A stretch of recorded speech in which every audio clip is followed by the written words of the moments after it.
जय श्री कृष्णा। राधे राधे। आज आप लोग सुनेंगे भादो मास की कृष्ण पक्ष की मासिक शिवरात्रि व्रत की कथा। पौराणिक कथा के अनुसार चित्रभानु नामक एक शिकारी था। जानवरों की हत्या करके वह अपने परिवार को पालता था।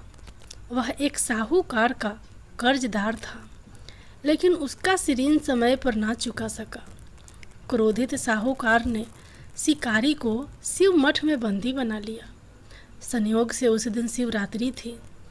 शिकारी ध्यान मगन होकर शिव संबंधी धार्मिक बातें सुनता रहा। चतुर्दशी को उसने शिवरात्रि व्रत की कथा भी सुनी। शाम होते ही साहूकार ने उसे अपने पास बुलाया और ऋण चुकाने के विषय में बात की।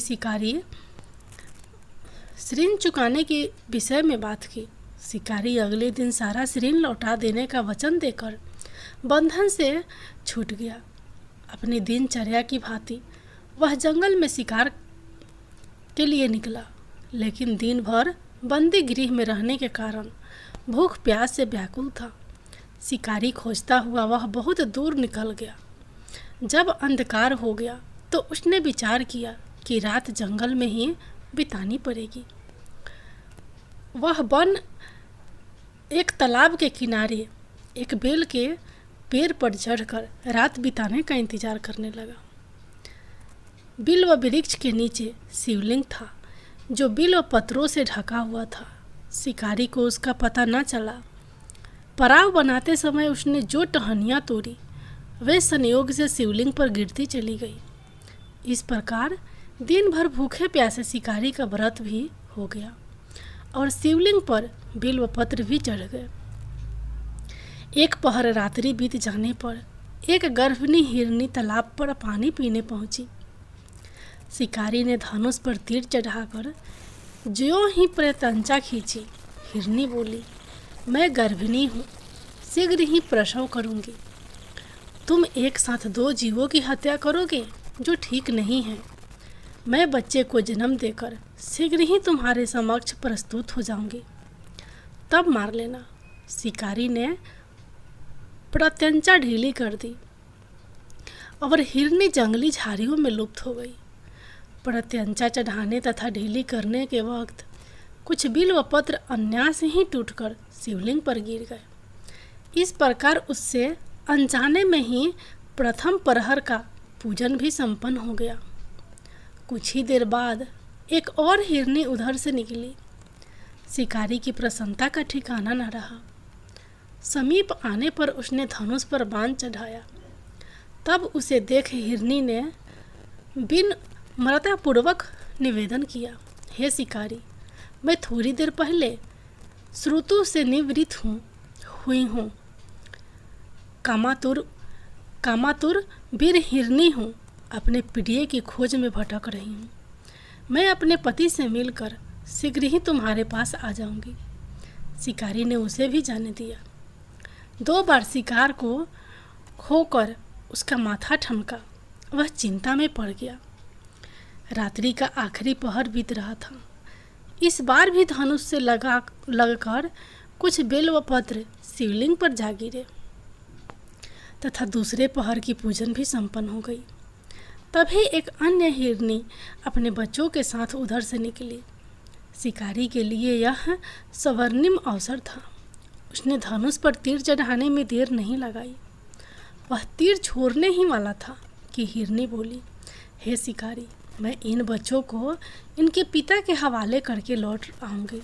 इस समय मुझे मत मारो। शिकारी हंसा और बोला, सामने आए शिकार को छोड़ दो। मैं ऐसा मूर्ख नहीं। इससे पहले मैं 2 बार अपना शिकार खो चुका हूँ। मेरे बच्चे भूख प्यास से व्यग्र हो रहे होंगे। उत्तर में हिरनी फिर कहा, जैसे तुम्हें अपने बच्चों की ममता सता रही है, ठीक वैसे ही मुझे भी अपने बच्चों की ममता सता रही है। तो हे शिकारी, मेरा विश्वास करो, मैं इन्हें इनके पिता के पास छोड़कर तुम्हें तुरंत लौटने की प्रतिज्ञा करती हूँ। हिरनी का दुख भरा स्वर सुनकर शिकारी को उस पर दया आ गई। उसने उस मृग को भी जाने दिया। शिकार के अभाव में तथा भूख प्यास से व्याकुल शिकारी अनजाने में ही बेल वृक्ष पर बैठा बेल पत्र तोड़ तोड़ कर नीचे फेंकता जा रहा था। पौह फटने को हुई तो एक हष्ट पुष्ट मृग उसी रास्ते पर आया। शिकारी ने सोच लिया कि इसका शिकार वह अवश्य करेगा। शिकारी की तनी प्रत्यंचा देखकर मृग विनीत स्वर में बोला, हे शिकारी, यदि तुमने मुझसे पहले आने वाली 3 मृगियों तथा छोटे छोटे बच्चों को मार डाला है तो मुझे भी मारने में विलंब ना करो, ताकि मुझे उनके वियोग में एक क्षण भी दुख ना सहना पड़े। मैं उन हिरनियों का पति हूँ। यदि तुमने उन्हें जीवन दान दिया है तो मुझे भी कुछ क्षण का जीवन देने की कृपा करो। मैं उनसे मिलकर तुम्हारे समक्ष उपस्थित हो जाऊंगा। मृग की बात सुनते ही शिकारी के सामने पूरी रात का घटना चक्र घूम गया। उसने सारी कथा मृग को सुना दी। तब मृग ने कहा, मेरी तीनों पत्नियां जिस प्रकार प्रतिज्ञाबद्ध होकर गई है, मेरी मृत्यु से अपने धर्म का पालन नहीं कर पाएगी। अतः जैसे तुमने उन्हें विश्वास पात्र मानकर छोड़ा है, वैसे ही मुझे भी जाने दो। मैं उन सबके साथ तुम्हारे सामने शीघ्र ही उपस्थित होता हूँ। शिकारी ने उसे भी जाने दिया। इस प्रकार प्रातः हो गई। उपवास, रात्रि जागरण तथा शिवलिंग पर बेलपत्र चढ़ने से अनजाने में ही पर शिवरात्रि की पूजा पूर्ण हो गई। पर अनजाने में ही की हुई पूजन का परिणाम उसे तत्काल मिला। शिकारी का हिंसक हृदय निर्मल हो गया।